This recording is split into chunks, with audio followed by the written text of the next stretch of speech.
بسم الله الرحمن الرحيم. الحمد لله رب العالمين والعاقبة للمتقين، والصلاة والسلام على نبينا محمد وعلى آله وأصحابه أجمعين.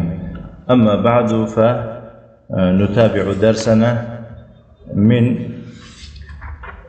بناء الأفعال. هناك ما درسوي خضرة دوام میدهیم از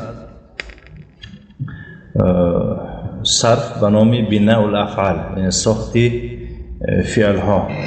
درس امروزی ما از روی ترتیب 35 باب 8 است، اما از جهت ثلاثی المزید گیریم. گفتیم که ثلاثی مزید به 3 نوع تقسیم می شود. نوع یکم در او 2 حرف علاوه می شود و تحت این یک چند باب 3 باب داخل میشه. باب یکم رو گذاشتیم که افعل یفعل افعال بود. الباب الثاني فعل يفعل تفعيلا موزونه فرح يفرح تفريحا وعلامته أن يكون ماضيه على 4 أحرف بزيادة حرف واحد بين الفاء والعين من جنس عين فعله، وبناه للتكثير غالبا، وهو قد يكون في الفعل نحو طوف زيد الكعبة، وقد يكون في الفاعل نحو موت الإبل، وقد يكون في المفعول نحو غلق زيد الأبواب.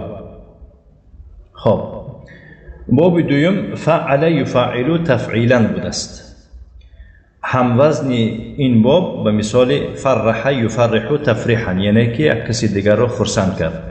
و علامت باب دویم آن است که ان یکون ماضیه، یعنی فعل ماضی، على 4 احرف، عبارت از 4 حرف می باشد، و علاوه شدن یک تا حرف در بین فا و عین از جنس عین فعلش، یعنی یک تا عین علاوه می شود. و بنای این باب برای تکثیر بود است غالبا، یعنی که یک کار یعنی بسیار وقت چی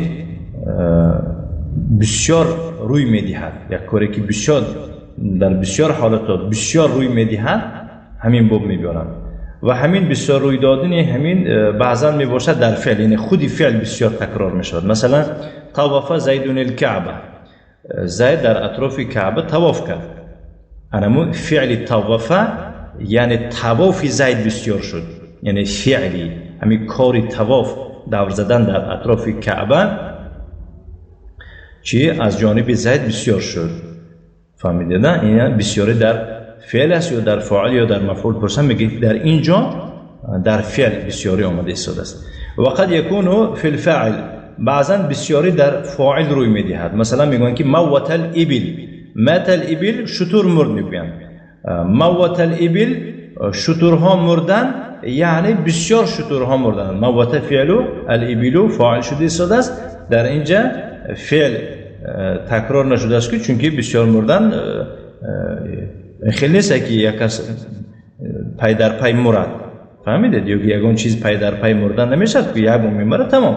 بنابراین در فاعل است تکثیر، بسیار روی دادن کار در فاعل شده است، یعنی که شترها بسیار شترها مردن.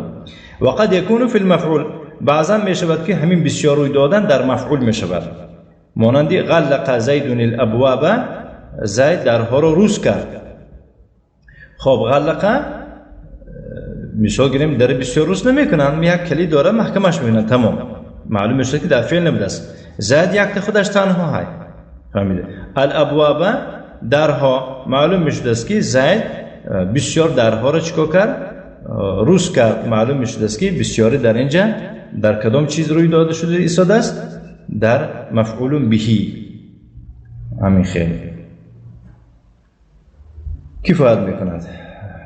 و صلی الله و سلم علی نبینا محمد و علی آله و اصحابه و سلم تسلیما مزیدا و جزاکم الله خیرا و بارک الله فیکم.